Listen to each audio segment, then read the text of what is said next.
Hello everybody, Alert here for Life here, bringing us a brand new video, and today we are doing a Super Quant deck profile. Super Quant is one of those archetypes I really feel like is only like 1 or 2 cards away from being a tiered deck. It is a very solid rogue deck at the moment, I feel. We will probably see how that changes with the ban list and Justice Hunters. I feel like Justice Hunters is going to force out a lot of decks out of even being rogue viable, and this is one of those ones where I'm not sure how well it's going to be able to play into the versus K9 matchup. But for right now, if you want to take it to locals, I feel like you're going to be able to do fine. I have personally beaten Myfigurecollection, Lunalight, Malice with this. I even beat the Orcust Horus deck. Did not play against Orcust Fiendsmith yet with this, so very interesting to see how that goes. And then, of course, this deck has nothing to fear from the ban list other than, I don't know, Max C coming off. But we will see how the ban list shapes up, the coming format and everything.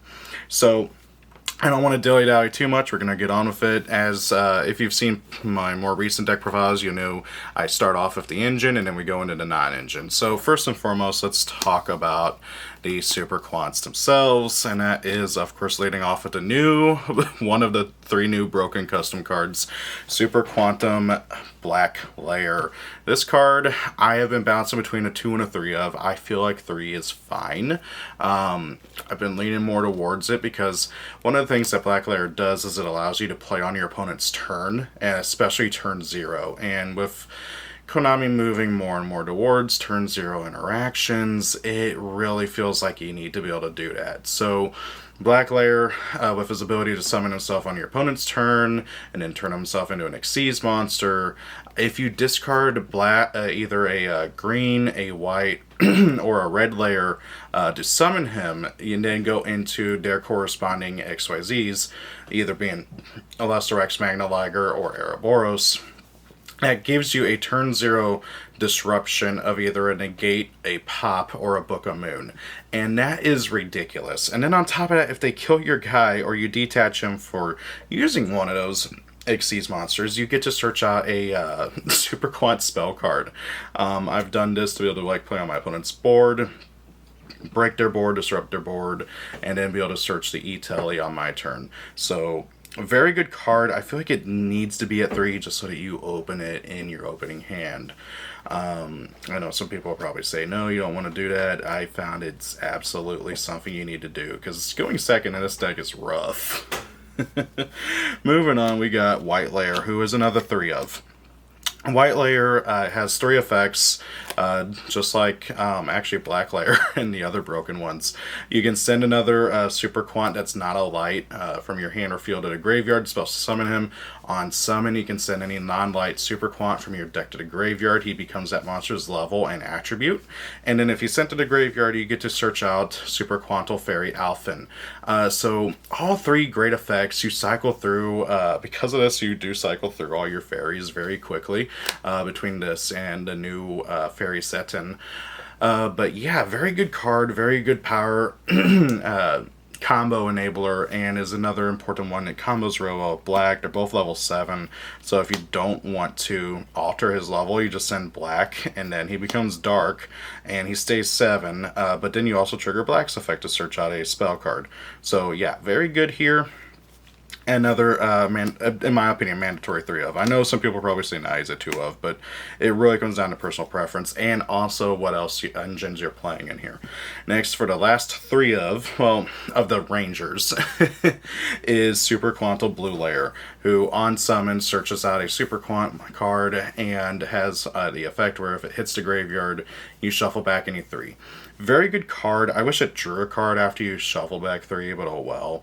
Just the shuffle back is good enough. Because of this card, you have so much of a grind game potential, and especially if you have her underneath Magnus, and your opponent outs the Magnus, you will be able to shuffle back Magnus, as well as also trigger Magnus's effect. It's really ridiculous just how good this deck's grind game is once your opponent tries to out the Magnus.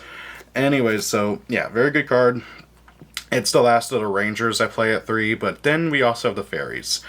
So I do play 3 of Alphen. You cycle through this card so quick, and at least in this build, once you banish one for Alphen Strike, you are not getting the other one. You're not getting it back. So you do need to be able to play multiples. It is a light, so it's a bestial food target, so that's another reason why I like playing 3, because once your opponent realizes the fairies are where all the power is at, they will go for the fairies, trying to get rid of them with bestials and graveyard hate, like with Whitebinder and all that. So yeah, this card, if you don't know what he does, he's basically a Lone Fire Blossom. You contribute him, select 3 Super Quants with different names.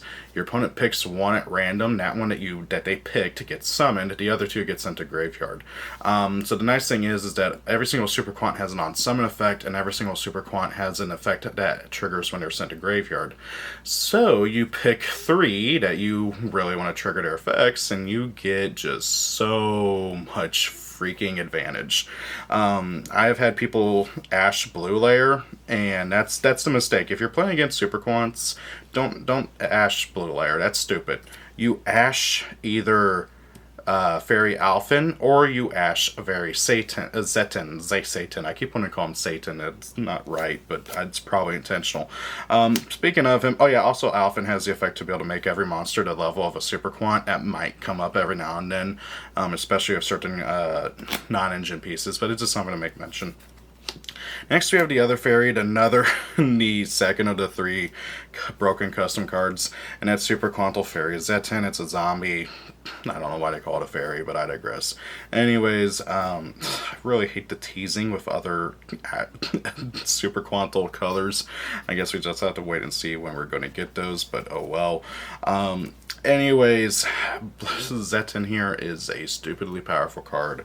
If you control a Super Quant, you can activate its effect in hand to special summon it and to make its level become the same level as another Super Quant. And I like that the second is optional. It doesn't come up often, but it can. You contribute it to send a Super Quant that's not a dark monster from your deck to the graveyard, and then special summon any Super Quant monster card from your deck. Now, the really nice thing is the card that you send for its effect, by the way, that's cost. You tribute and send for cost. Very important for that. So, you can send any Super Quant card. So you send a spell card called Super Quantal Alphen Strike. And this card, its activation effect is completely irrelevant. It's like, oh, your opponent has 0 more monsters, shuffle them all back, they summon one guy. It's really stupid. If it didn't let them summon anything from your deck for free, it'd be a different story, but oh well. The main thing with this card is that you can banish it along with an Alphen, the white fairy, to activate your field spell from deck. So, you go Zetin, send this for cost. Summon Alphen from deck, and then you tribute Alphen for his effect.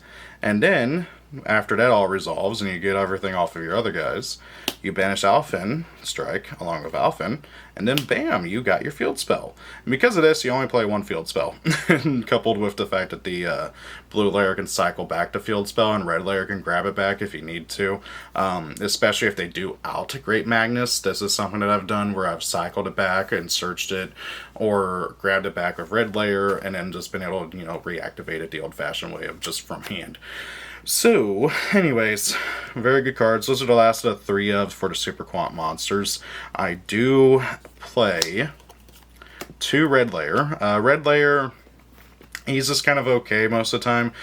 He's probably the most underwhelming because he just doesn't do a lot. That's at least how I feel. If you control no monsters, you can special summon him. That's great. I just wish he was a starter. He's not. He's an extender and a recycler. On summon, he can grab back any Super Quant card from your graveyard to your hand, and if you send it to the graveyard, you can target a Super Quant except himself, or another copy of himself, summon it, and then, oh, but that monster you bring back can't activate its effects at all, even if it switches turns. It is a really obnoxious restriction on that second effect. Third effect, I guess, if you count his summoning ability.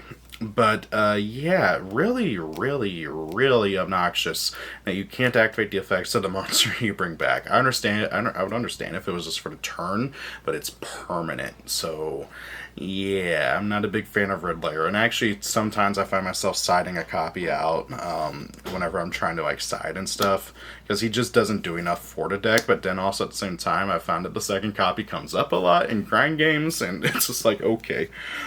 The other two of is Green Layer. Mainly because he is a great extender, he's a great thing to summon off of other things, but he is not a great... you don't want to draw into him.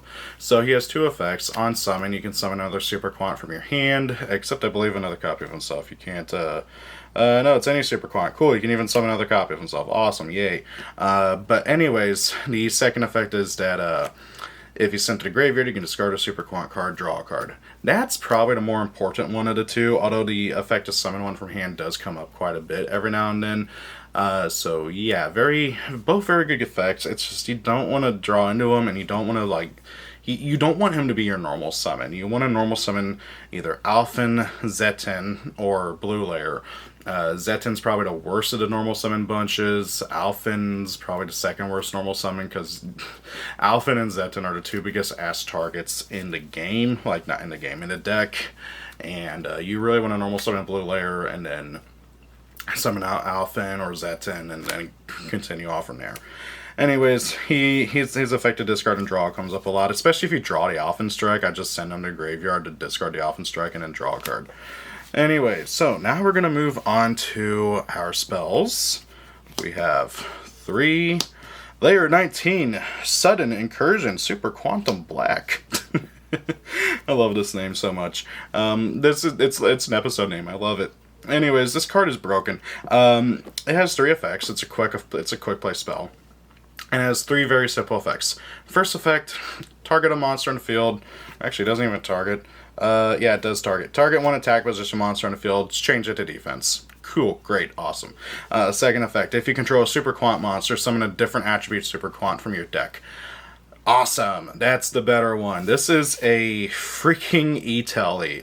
So yeah, this thing is that honestly you're mainly using the second effect. I have used the attack changing effect exactly once to save myself from getting killed. It did not work because he just exceeds it off into an Eclipse Twins. I did force him to have to do that though, so in order to actually be able to swing for game.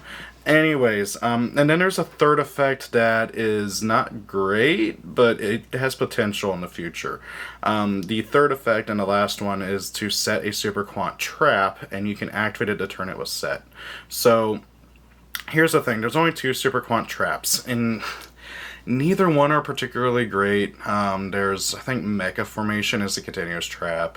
And it says that, like, oh, your opponent can't target your Super Quants during your main phase 1 only. That's okay, cool. I'm safe from Valor and Imperm, 2 cards I'm not concerned about for the most part. It's just like, okay, awesome. And then the other trap is Super Quantal Mecha Sword, something, I forget. It's a normal trap that when you activate it, it equips onto a Super Quant. The monster gains attack equal to its rank. I think it has to specifically attach to an Xyz monster. It's been a minute since I've read it.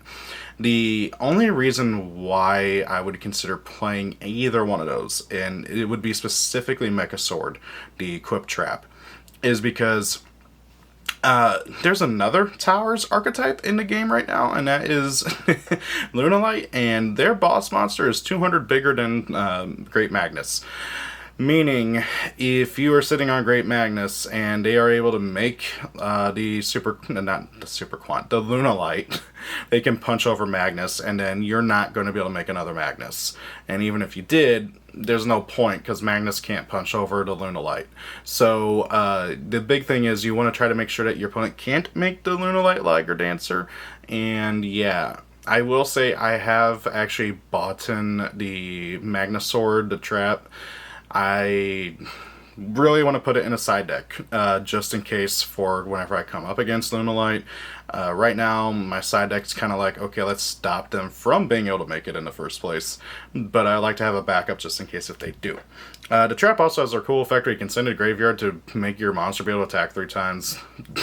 Honestly, this deck cannot kill fast, and that would help out a lot sometimes. So that's another reason why I'm looking at it.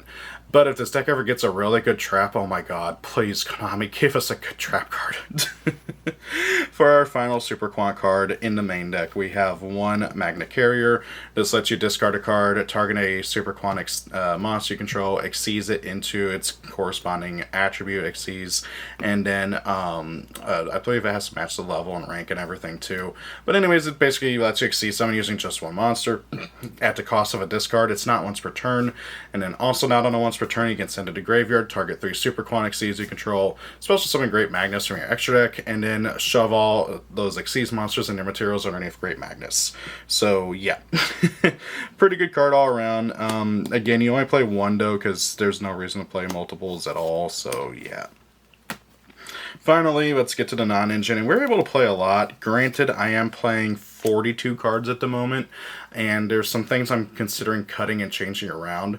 Partly because I realized as I was getting ready to sit down and do this deck profile after playing this deck for a few weeks, this deck can very easily play the Protos package, where you play one flag, one of Banshee, and one Protos, because you can very easily make rank 4s. So I'm going to try to work that in. I also really want to try to work in the YgoAmino package, because having an Nibiru negate would be really handy to be able to stop Nibiru. Granted, I've not been Nibiru'd yet, because most people have cut it, but having another negate on top of the Great Magnus would be nice. Anyways, let's get on with the non-engine. 3 Ash, pretty standard. 3 Draw Unlock, again, pretty standard. I don't know about you guys, but my locals is almost nothing but Mitsurugi Raizio players and comparable power level decks. 3 Fools, because I can't afford Perelia or Meowth. So yeah. 3 Italy, because Blue Layer is a psychic and you want to get to her. This is effectively 3 more copies of Blue Layer, and if you have the quick play spell plus any other Super Quant monster, it's another 3 copies of Blue Layer. So if you really think about it, you're effectively playing 9 copies of Blue Layer. 1 Cross-Out Designator, 1 Triple Attack Talents, and 1 Called by the Grave, in order to try to stop hand traps or punish hand traps. And finally, 3 Imperm to round out the main deck. Impermanent is another card that I'm thinking about switching out, mainly because of how things are going and how a lot of, like, I'm mainly looking at the future. Like K9, Vanquish Soul, Imperm doesn't do much against, but I am looking at Forbidden Droplets as another card as well, because Forbidden Droplets is good going first or second, and I don't care if I send my Super Quants off of Forbidden Droplets, because that can trigger their effects, so it's something to look at as well. But yeah, anyways, that's the main deck. Again, it should be 42 cards if I counted it correctly. Moving on to the extra. And this is one of the harder things. The extra deck is both really tight and really loose at the same time, mainly in just how many quantities of the Super Quant Exceeds I want to play. That is a hard thing, because the Super Quant Exceeds monsters are individually actually really good, but it's like, okay, how many do you play? Because you can very easily recycle them, but at the same time, it comes up where you do make multiple. So anyways, I'll kind of just go over my reasonings for it. I'm again going to go over engine first. First and foremost, 2 Lion, I should say, Magna Lion. This is a quick effect, monster pop. All Super Quant Exceeds monsters other than Magnus have the shared effect of having a quick effect that is only a quick effect if they have the corresponding pilot. And they're able to shove a Super Quantum monster underneath them. And they cannot attack unless they have a material. So they need a pilot, basically. So yeah, they are all very good utility cards. Magna Lion being a pop, Luster Rex being a negate, and then Grand Pulse being a spell trap destruction, and Ouroboros being a monster Book of Moon. So my logic behind these is that Magna Lion and Luster Rex seem like they're the 2 best, because Monster Pop, Monster Negate, and Ouroboros is just a Book of Moon, which does come up and is relevant. I really used to play 2 of him, but I felt like I could cut it. And again, Lion and Luster Rex, I can easily cut these down to 1. It's just my own personal insecurities of okay, if I'm not playing enough, what happens if I do lose them and I can't make another one? Grand Post is the only one that I've never once thought about playing more than one of. It is a spell and trap destruction, but again, that's just the weakest of the bunch. It just doesn't come up enough compared to the rest. And then, of course, we are playing one Great Magnus. You don't need more than one. He is very easy to recycle, and you can actually make another one very easy too. So yeah, you can very easily make the argument about the pieces, but the thing with the pieces is you go through them faster than you do Great Magnus. Speaking of Great Magnus, if you don't know what he does, if he dies, you summon back his pieces. Awesome. And then he gains effects based on how many pieces, how many materials he has. 2 or more, he can quick effect shove. No, let's see here. So 2 or more. Quick effect during the main phase, shuffle a card on field. 4 or more, well, by detaching. 4 or more, he's unaffected by cards, except for super quant cards. 6 or more, your opponent can't add cards from the deck to the hand. If you open, heck, if you're able to just do the 1-card combo with anything, blue layer, any way to get your combo going, you are able to end on the Great Magnus with 7 materials, sometimes 8. And so that usually gives you a 1 free spin, and then after that you really got to consider, okay, do I want to spin and let my opponent be able to search again? Typically speaking, the answer is no, because you want to sit on Magnus and not, like, lose him. Now, you really want to try to make him with 8 materials, because then you get 2 spins to be able to interrupt whatever your opponent's trying to do. Then we got one of the link. The link, I'll be honest, I've made a grand total of twice. Both times I really didn't need to either, but they were like, okay, I'm winning, I'm in a good position, might as well have some fun with it and draw some cards.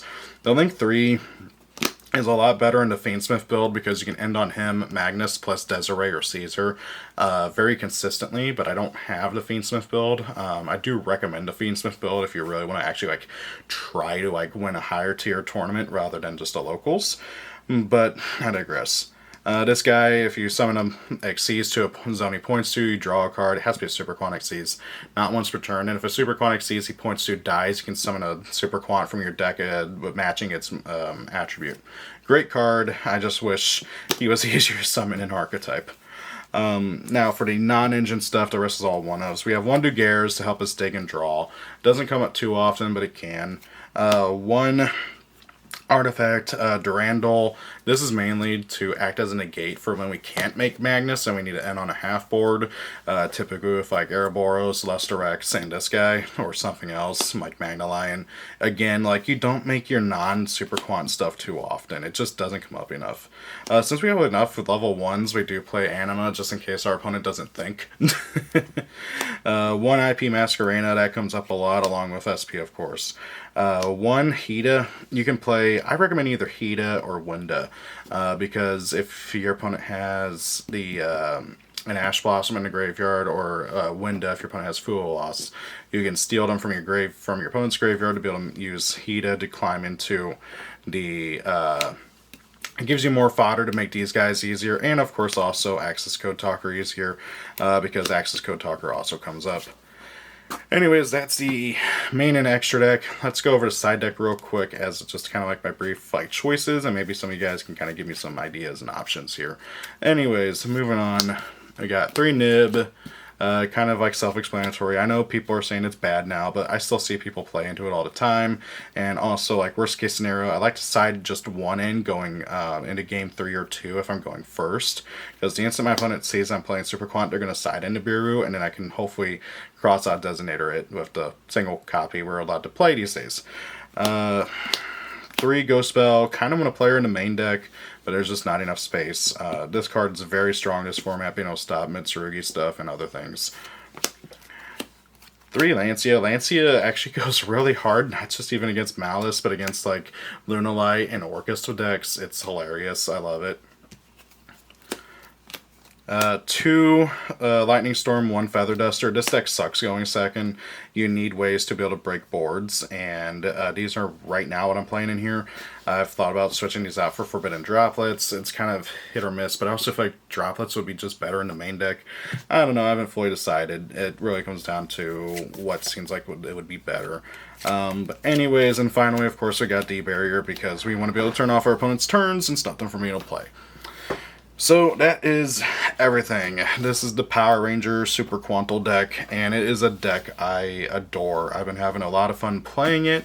I wasn't expecting to have as much fun playing it. I really didn't think it would be all that great, but it's been really solid. I gotta give it full credit here. This deck is way better than people give it credit for, and there's a lot of things I really want to test out. Again, I want to try the Protoss engine in the deck. I don't know how good it's going to be, but I need to test it out to see how it works.